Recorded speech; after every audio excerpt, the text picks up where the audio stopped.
వీళ్ళు ఎన్నికల్లో గెలవడానికి అలవికన హామీలు ఇచ్చారు.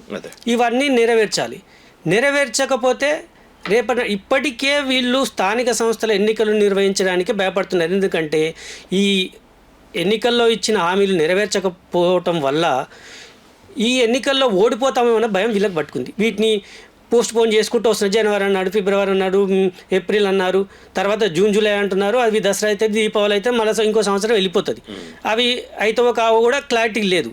ఈ భయంతో ఏం చేస్తున్నారంటే పకడ్బందీ, అంటే ఇక్కడ ఒక రేవంత్ రెడ్డి వ్యూహాన్ని ఎట్లా అర్థం చేసుకోవాలంటే మొత్తం నెపం కేసీఆర్ మీద నెట్టే. 10 ఏళ్లలో దోచుకు తిన్నారని చెప్పేసి, 10 ఏళ్లలో భ్రష్టు పట్టించడం, 10 ఏళ్లలో అప్లపాలు చేసిండు అని చెప్పుకుని బయటపడదాం. జనాలు ఏంటంటే మొత్తం కేసీఆర్ 10 ఏళ్ల పాలనలోనే అంత ఆగమైపోయింది, మేము కొత్తగా చేసింది ఏం లేదని ఇండైరెక్ట్గా చెప్పుకోవడం. అది